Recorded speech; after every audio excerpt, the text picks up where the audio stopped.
El niño que nunca existió. Un encuentro sobrenatural. Una historia más de mi colección.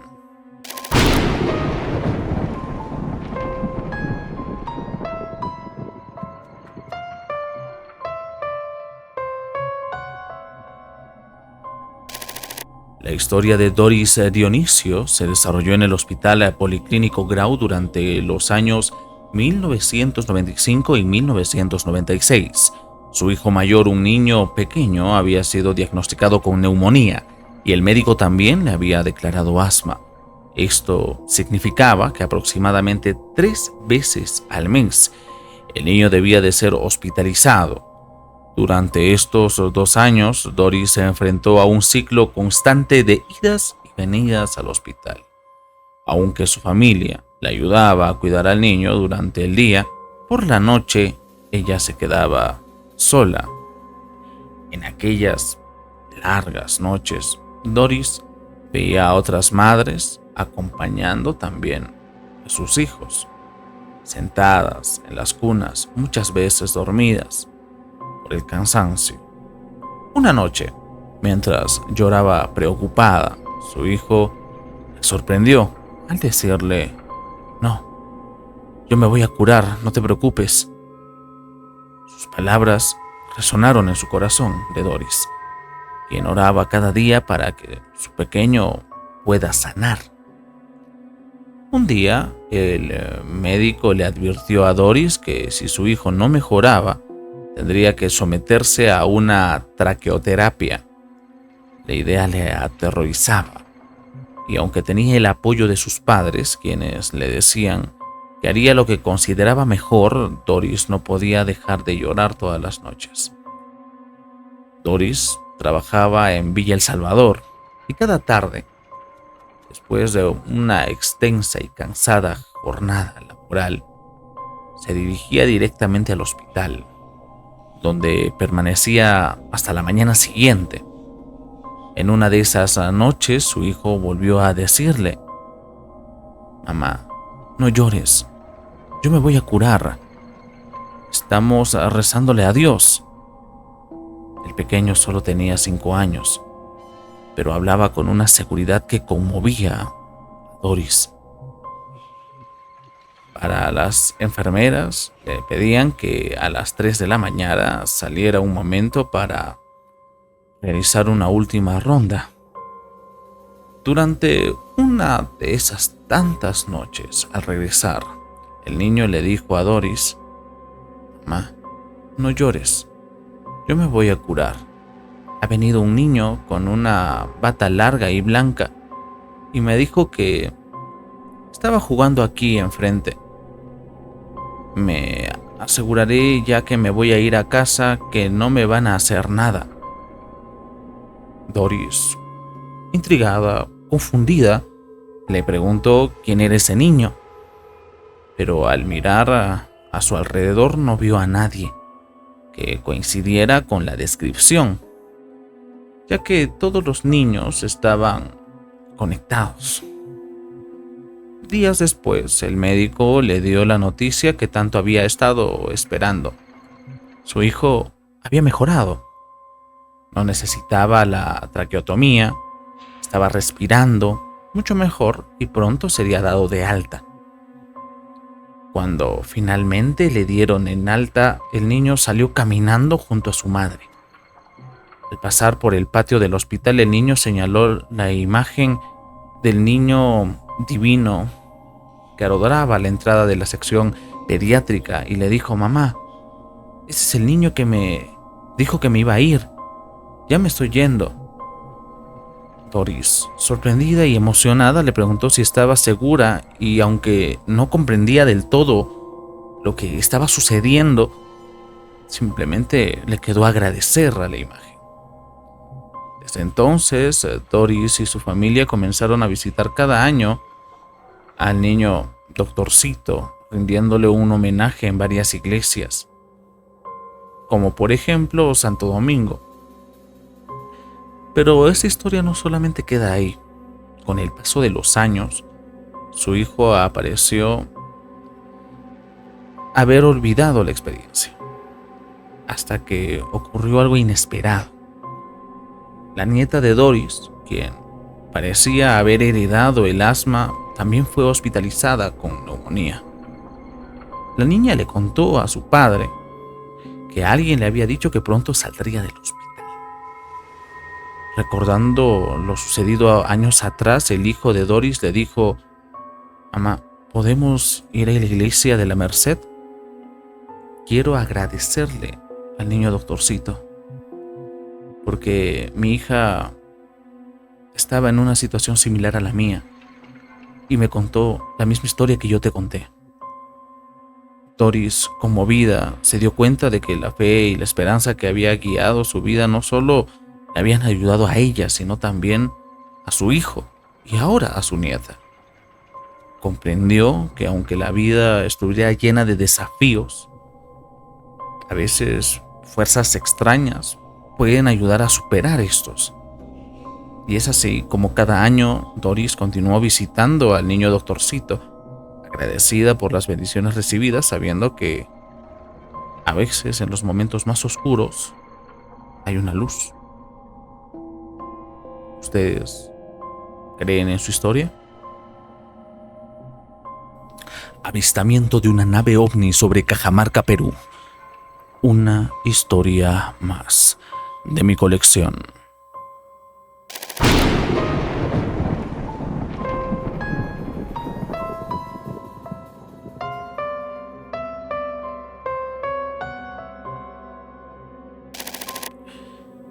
Esto ocurrió en Selendín, Cajamarca, en el año 2023, en el mes de junio. Diego Aliaga, como todos los años, había ido a visitar a sus padres en Cajamarca. En esa ocasión se reunió con su hermano y su primo. En algún momento es que deciden salir a buscar algo para comer, ya que en casa no había nada disponible. «Vamos a Selendín a comer algo», proponen. Fueron al auto de su hermano y llegaron a Selendín, cerca aproximadamente entre la 1 de la madrugada. En ese momento ya estaban regresando a casa por la carretera. Al parecer, cuando estaban cerca de un pueblo, Diego le pide a su hermano detenerse un momento porque necesitaba ir al baño. Se detienen y Diego, sentado en el asiento del copiloto, se recuesta en el auto. Su primo estaba en la parte trasera y su hermano seguía en el volante. Es en ello que algo cambia en el ambiente. Mirando hacia el cielo, Diego comenta: «Hermano, qué hermoso está el cielo, está lleno de estrellas». Pero poco después de decir esto, entre los pinos que rodeaban la carretera, aparece una nave impresionante, de gran tamaño, con 2 luces frontales que cortaban la oscuridad. Diego usaba lentes debido a su miopía, y lo que le ayudaba también a observar con claridad los detalles de la nave gracias a la cercanía de la luminosidad que esta misma desprendía. Todo ello en medio de la noche. En eso llama a su hermano para que mirara hacia la derecha. Al principio su hermano no le cree, pensando de que Diego estaba bromeando, pero cuando voltea y vio lo que Diego señalaba, el terror invadió a ambos. Su hermano, un policía conocido por ser valiente, rudo, nunca había mostrado miedo antes, pero en ese momento su rostro reflejaba otra cosa. Incluso su primo en el asiento trasero también había notado la presencia de esta nave. Es en ese momento que el terror invade dentro del vehículo. La nave se encontraba a la derecha del auto, avanzando lentamente en dirección contraria a la suya. Diego, con sus lentes, puede observar más detalles, ya que las luces de la nave iluminaban parte del metal de su estructura de manera similar como lo haría un automóvil. Estaban tan cerca que los detalles eran innegables de todo lo que estaba dando en ese momento. Por otra parte, el hermano de Diego, quien se hallaba sumamente aterrado, asustado, enciende el auto y acelera rápidamente, preguntando repetidamente en voz alta: ¿nos está siguiendo? ¿Nos está siguiendo? Diego, aún impactado por lo que veía, notó que la nave seguía su camino lentamente sin perseguirlos, pero el temor persistía aún entre los que se hallaban dentro del vehículo. Aunque a Diego siempre le habrían interesado o sentía, digamos, un interés sobre estos temas de avistamientos, seres de otros mundos, nunca se imaginó presenciar algo así de cerca.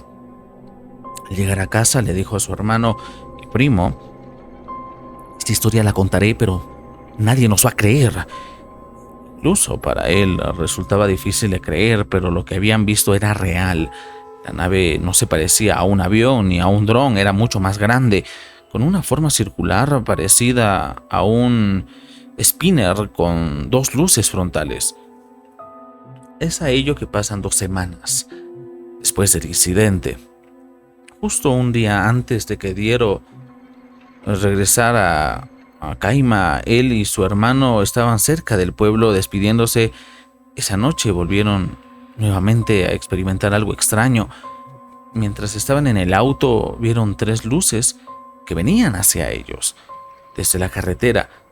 Aunque al principio pensaron que podían ser personas con linternas, pronto se dan cuenta de que las luces no provenían de ninguna figura humana, sino estas estaban flotando en el aire. Intrigados, deciden acercarse encendiendo las luces del auto, pero estas 3 luces flotantes, que inicialmente estaban separadas, comienzan a juntarse en fila india. Cuando su hermano acelera para acercarse más, las luces hacen un movimiento rápido y extraño, desapareciendo en el bosque. La actitud, el comportamiento de las luces era completamente inexplicable. Después de regresar a Cajamarca, Diego no volvió a vivir algo similar, pero esta experiencia dejó una huella indeleble en su memoria, y como él mismo ha explicado en esta historia, nadie le cree. Pero ¿ustedes creen que sea cierto? Presencias fantasmales en la profundidad de la selva peruana. Una historia más de mi colección.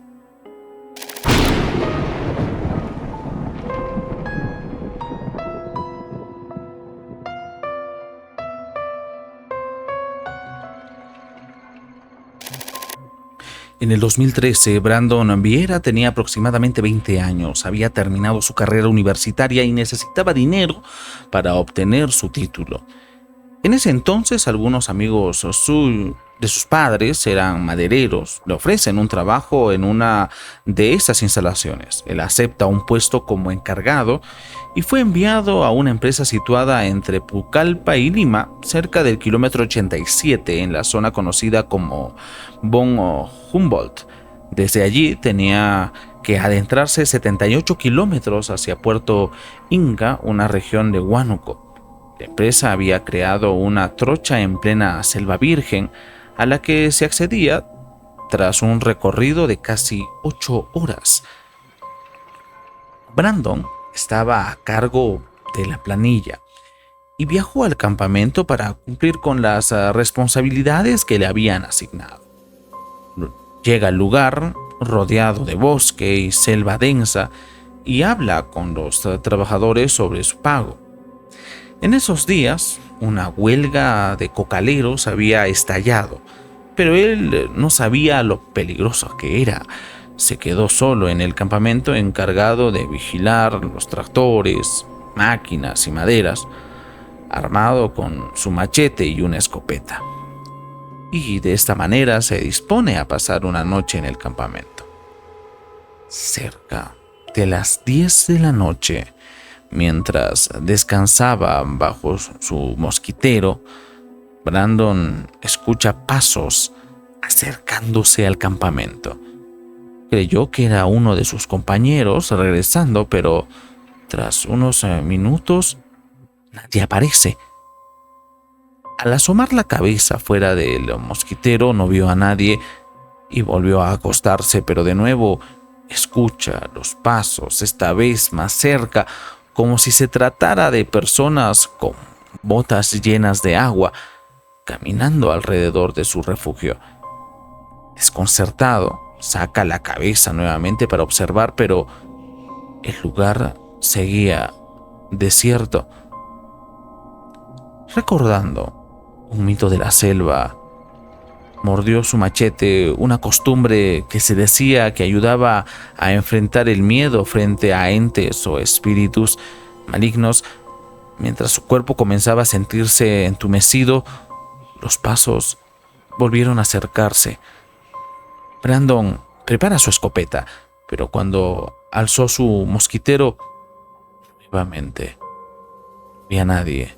Él seguía solo.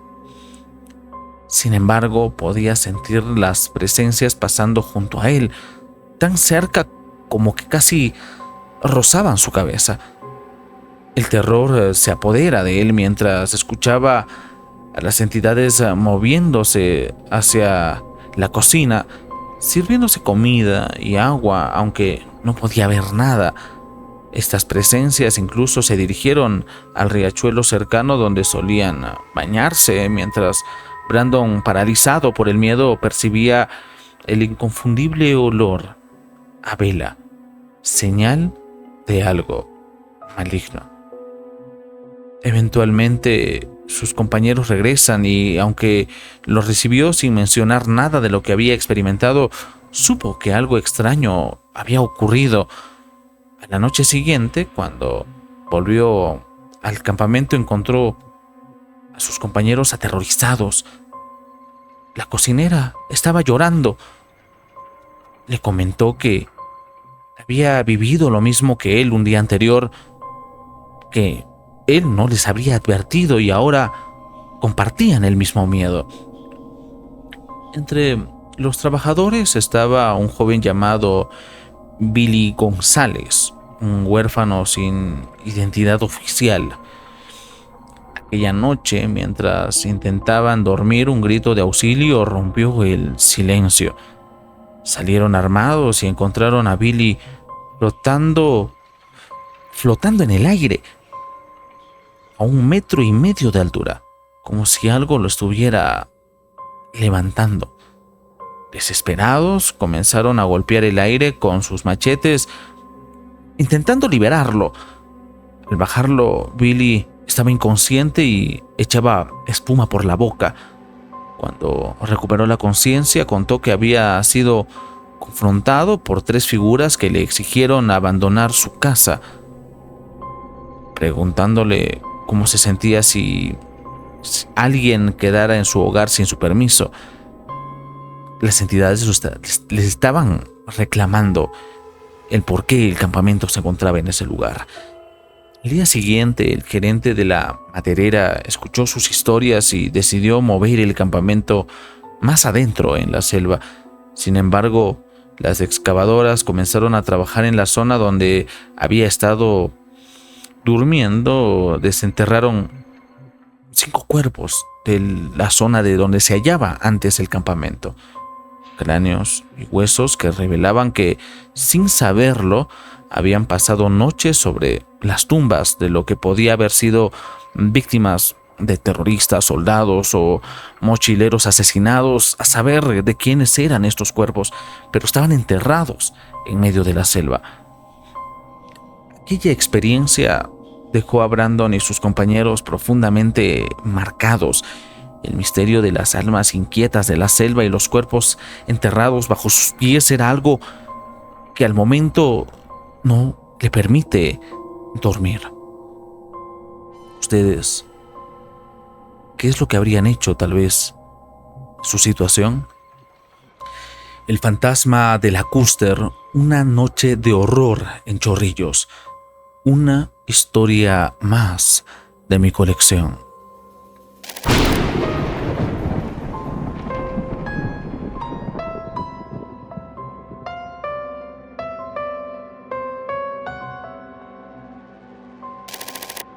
En octubre del 2015, Cristian Gómez vivió una experiencia aterradora en el distrito de San Juan de Miraflores. Era un martes o miércoles alrededor de las 10 de la noche cuando salió de la casa de su madre y se dirigió hacia el puente Lipio. Al llegar a este, que se encontraba desolado, esperó en el paradero donde se detienen los cústers que van hacia Chorrillos. Cristian sube a una de estas cúster que en ese momento solo tenía una pareja abordada en el mismo. Se sentó en el asiento detrás de la puerta junto al asiento del copiloto y la cúster arranca lentamente, pero apenas avanza unos 500 metros antes de que se apagase. El chofer intentó reiniciar el aparato, mientras que el cobrador bajó a revisar qué es lo que estaba sucediendo, pero simplemente no hubo éxito. Deciden esperar otro vehículo para trasladar a los pasajeros, mientras que el chofer, sin embargo, toma una actitud extraña. Apaga las luces internas y pidió al cobrador que cerrara todas las ventanas. Hay que tomar en cuenta que todo esto se estaba dando prácticamente ya pasada la medianoche. La zona estaba envuelta en oscuridad frente al cementerio Santa Rosa de Chorrillos, donde habían unos puestos de madera que vendían flores. La visibilidad era casi nula. Cristian observa cómo la pareja de esposos, que también había subido al autobús, decidió bajar y caminar hacia el cementerio, avanzando unos 100 metros aproximadamente, y de repente Cristian sintió que la cúster se sacudía como si alguien estuviera sentado en el techo. Al principio pensó que podría ser un temblor, pero el movimiento terminó rápidamente dejándolo en un inquietante silencio. Al mirar alrededor, Cristian nota que la joven que había estado sentada al fondo no está, desapareció. Le pregunta al chofer sobre la desaparición de la chica y este le aseguró que solo la pareja de esposos se había bajado. Algo sumamente extraño. Cristian recordaba que la joven tenía un aspecto extraño, con una vestimenta media gótica, y que no era una pasajera común. Pero mientras discutían la desaparición de la joven, el chofer y el cobrador vieron algo inquietante a través del parabrisas. Un gran animal que parecía un perro estaba caminando sobre los puestos de madera y se dirigía hacia la pareja que aún caminaba a la distancia. Al encenderse las luces altas, el animal, en lugar de saltar a la pista, saltó hacia atrás, al otro lado del muro que separaba la zona del cerro, y es a ello que se escuchan rugidos similares a la de un perro enfadado, mientras que el mismo animal decide alejarse de la cúster.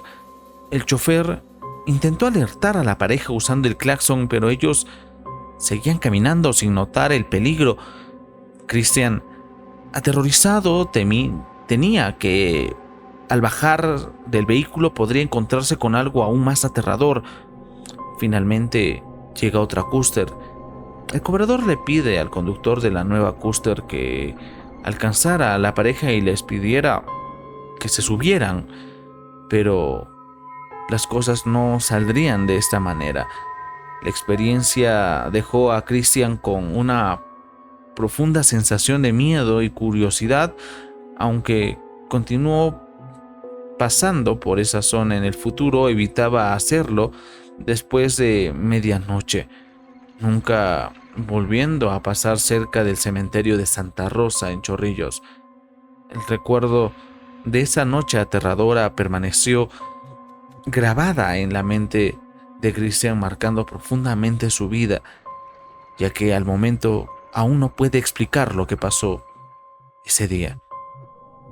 ¿Y ustedes se habrían bajado de la cúster para ayudar a esa pareja? La entidad de Overol. Relatos del Hospital del Niño. una historia más de mi colección.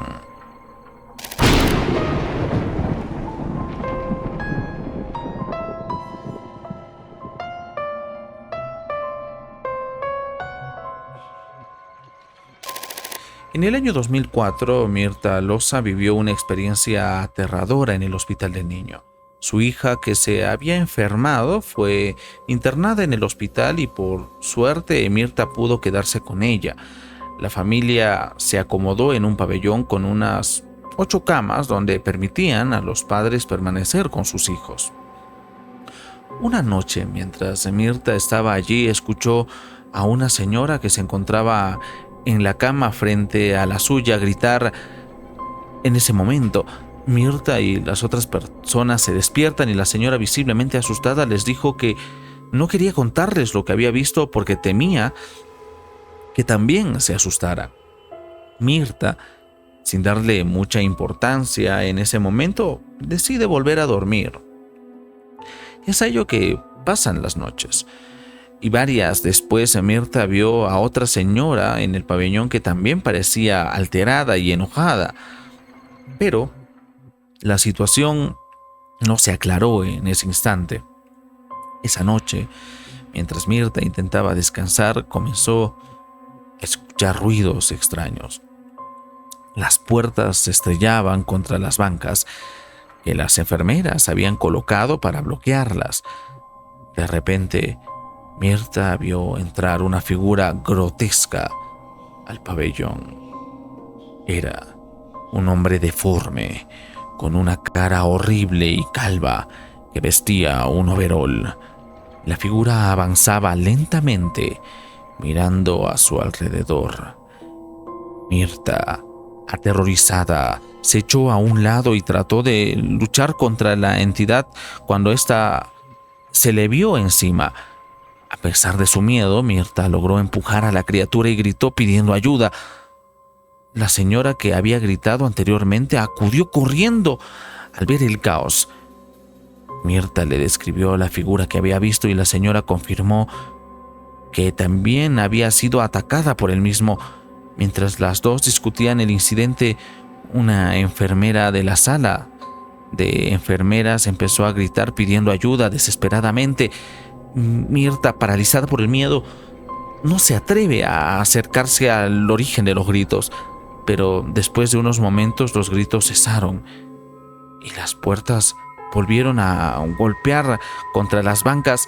Las 2 semanas, cuando la hija de Mirta recibió de alta y pudo regresar a casa, Mirta le preguntó a la enfermera sobre el incidente. La enfermera describió la misma criatura deforme con la que Mirta y la otra señora habían tenido estos encuentros. Mirta se preguntó si la entidad seguía rondando el hospital, atacando a los pacientes y visitantes. Aunque ella y su hija se fueron, no pudo evitar preguntarse cuántas más habían tenido encuentros similares con esta entidad aterradora durante su tiempo en el hospital. Una duda que empezó a carcomer y quitar noches de sueño en esta historia. Pero es una pregunta que Mirta nunca pudo responder, ya que el temor es mucho más grande que el de volver a este hospital. ¿Y ustedes habrían ayudado a la enfermera?